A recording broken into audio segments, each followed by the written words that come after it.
President Akufo-Addo has been defending himself against accusations that his house was a Galamsey site as contained in the Frimpong Boateng's report. The presidency bar selected group of journalists to the site at Chebi 4 years after the report was presented to him. One of the chiefs is adamant of the accusations. Osaberima Mafo-Kwabre is asking former Environment Minister Professor Frimpong Boateng to appear before the elders of Chebi to show them where exactly the Galamsey activities took place near President Akufo-Addo's house. Well, the chief and some residents of the area say the report is false and aimed at tarnishing the image of the president. Osaberima Mafo-Kwabre was addressing the selected journalists taken to the president's house in Chebi.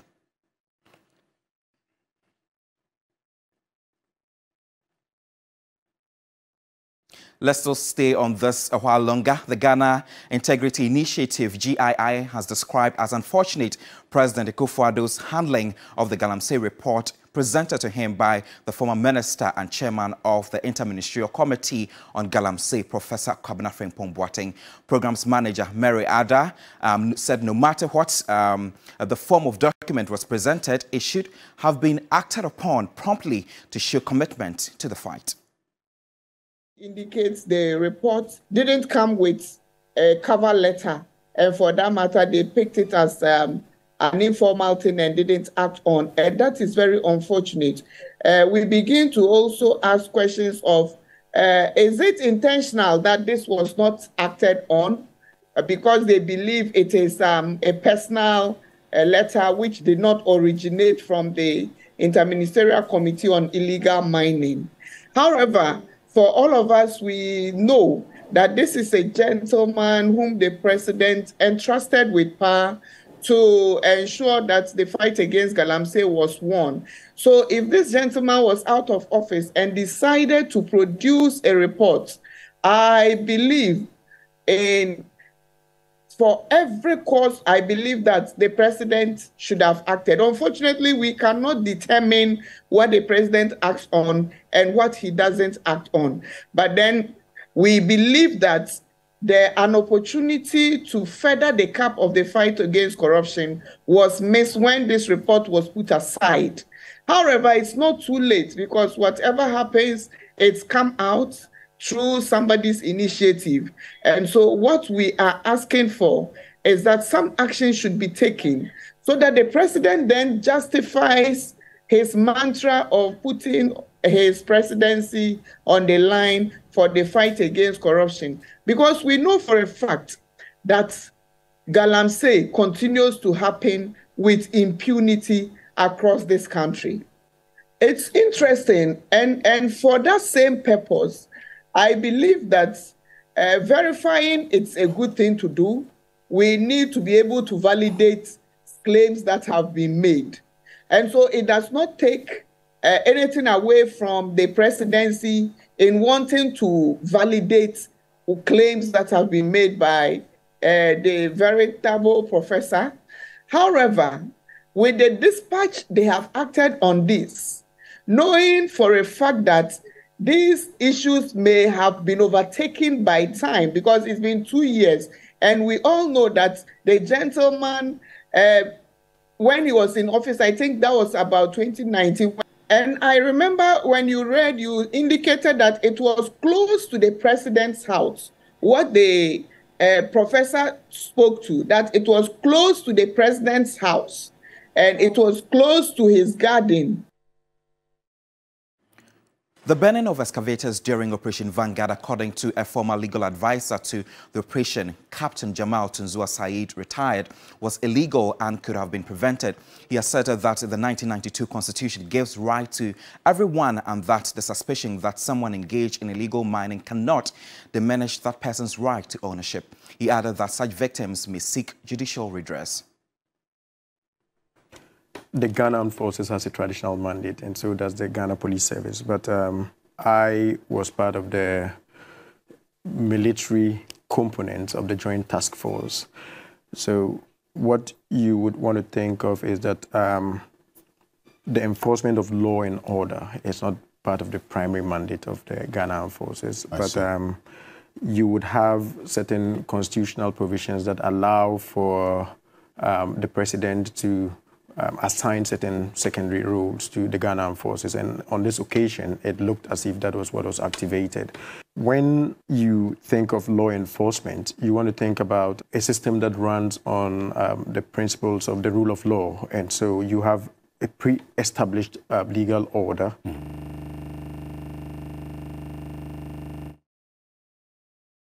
To govern all of us. So if you have constitutionally protected rights, the right to fair trial, the right to property, and because of illegal mining and how it has assumed national security proportions or dimensions, you then want to sort of violate these rights in the sense that when Operation Vanguard started, as far as reports are concerned, I also read the reports, when I commissioned as an officer, excavators were being meant. There has always been a constitution, and we've always had mining laws. Okay. And these are clear on what is permissible and what's not permissible. So I would say that there was a legal framework, but as to whether that framework supported the specific operation that was being mounted, I would say it was inadequate. I don't know what the affected persons did about these issues, but they would be within their rights to kind of seek appropriate remedies in terms of the violations of their property rights. In any case, there were no convictions at the time these equipments were banned. And so what you'd be thinking of is the fact that you are merely suspected to have committed illegal mining, then extinguishes your property rights. I don't think that is legally tenable.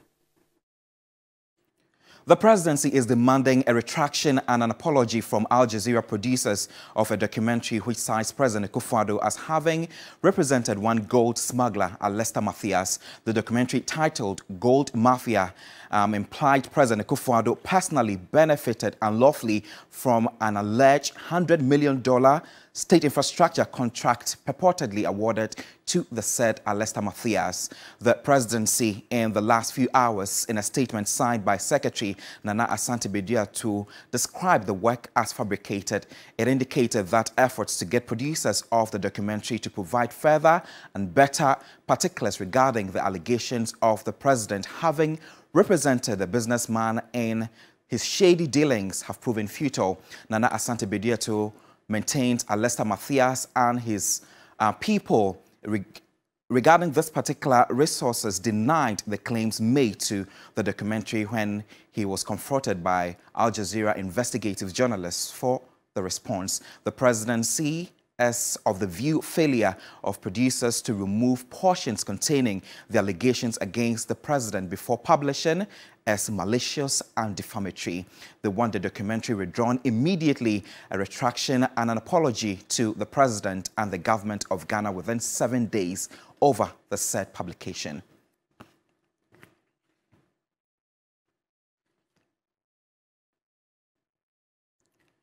Let's do some other stories now. Civil society platforms in education have petitioned the International Monetary Fund, IMF, not to cut down on budget expenditure to the education sector. The CSOs want the IMF to remove brutal cuts from its conditionalities. Executive Director of the African Education Watch, Kofi Asare, says the government is being compelled to meet the IMF conditionality and may affect social spending, including education.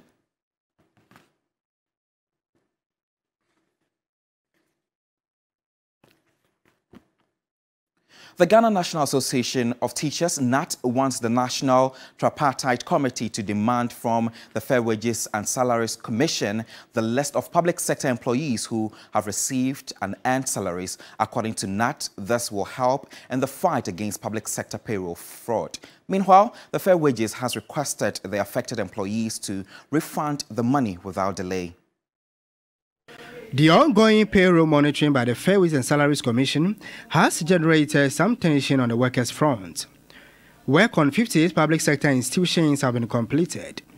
According to the Commission, 22% of public sector employees have received unearned salaries translating to 10 billion cedis. Because of our current conditions, we are placing or we are freezing recruitment into the public and then the civil service. Now, why should the living go home and the ghosts be at the workplace? This is the question we need to ask ourselves. At the end of the day, we have what we call the tripartite. We work together. This is a very, very important information that the tripartite will be interested in. That is what we are social partners. He explained that the findings will inform the decision of organized labor in the next salary negotiations. Anytime we go to negotiate, we are told that the wage bill, thank God, they themselves, they are now telling us that about 22% engage in an unearned salary. Please, they should share the report and together let us, they should show us how the survey was conducted and the kind of support we can give to get these names out. So that next time, soon we are going to start negotiations so that we can get more salaries for our people. The Chief Executive Officer of the Fair Wages and Salaries Commission, Ben Arthur, said the implicated employees have been petitioned to refund the monies without delay. When you say refund, if the person is a public sector worker, you must know that you cannot do a refund genuinely within 1 month. So you need to look at amount involved and then how long it might take. So you can't have one size fit all answer for your question. But obviously the refund is a surety that if it is in error, you have to refund. He explained the first phase of the exercise will end by the end of the month. We'll be doing it on a monthly basis, but unfortunately, these are not details we want to come back to the public to come and share. From the ministry, the sector minister believes that this is a matter for the tripartite, which he chairs, to discuss it. That will go that further, but we cannot jump from here and say we have gone to tripartite. Executive Director of the National Media Commission has expressed worry over findings captured in the State of the Media report, which highlighted poor remuneration among many challenges confronting media practitioners in Ghana. It tells TV3 the NMC is beginning a nationwide dialogue to find solutions to the problems identified. Given us empirical data on the state of the media, sometimes it's easy for you to pretend that you understand what is going on. But when you have researchers look into it, it is like taking your blood to the laboratory for testing. That tells you whether there's anything wrong with your body or not. And that is what I think the Department of Communication has done. We are going to take the report very seriously. I've already indicated that getting into next year, we intend to hold a major national conference on media national development to examine some of these reports and to see the way forward for us. We need to begin the conversation and then it leads us to the solutions.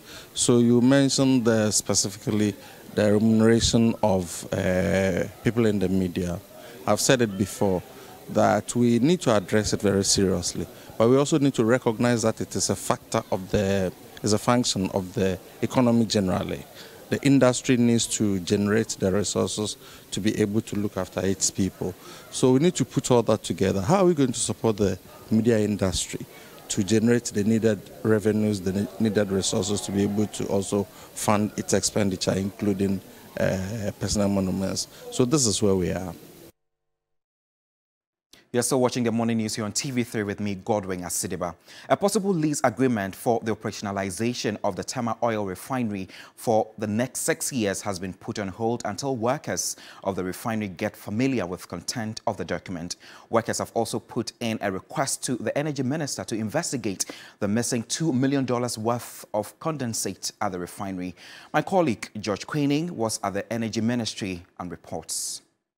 Currently, I can't say much. We are in, I would say we are in limbo now. But I think when we have that lease agreement in place, Tor can do well. But as of now, we don't know what is going on. The refinery is a going concern to the minister and anybody who is a Ghanaian. We want the refinery to work, and all the actors and and people in the refinery whose actions or inactions result to some of these losses must be dealt with. The bad nuts in the refinery must be exposed. The refinery needs resilient to work, and that is all that we are advocating for. We are hoping that next week meeting we will achieve all our goal. That's the most important thing, because without that, I mean, there's nothing to say about so. Let's head to the court now. The first accused in the murder of Adams Mahama and the former Upper East Regional Chairman of the NPP, Gregory Afoko, is set for a retrial at the Accra High Court following a hung decision by the 7-member jury. The second accused person, Asagbe Alangdi, has, however, been sentenced to death by hanging on a unanimous verdict from the jury on conspiracy to murder. Lord Eduasari has more.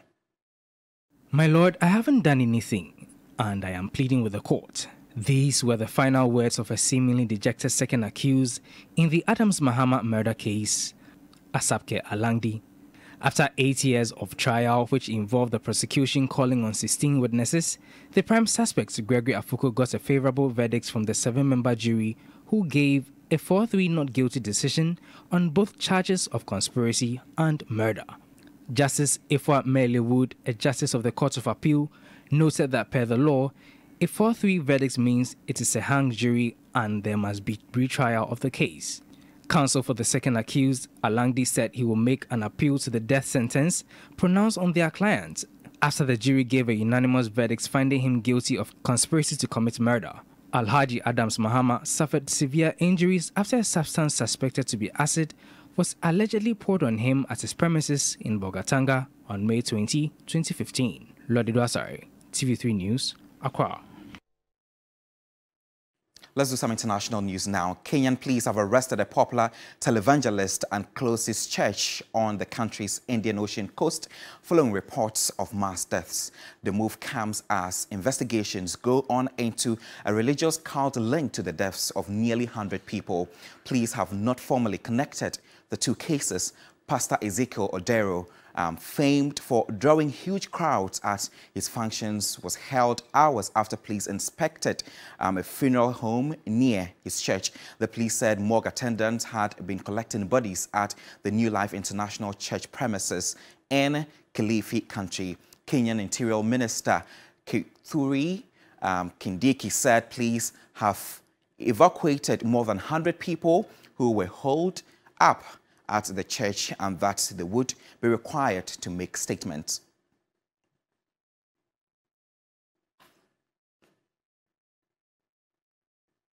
That's all we have for you this morning. There's more news if you log on to 3news.com. Do get interactive with us on all social media platforms at TV3 Ghana. My name is Godwin Asideba. The show continues with Roland Walker. Good morning.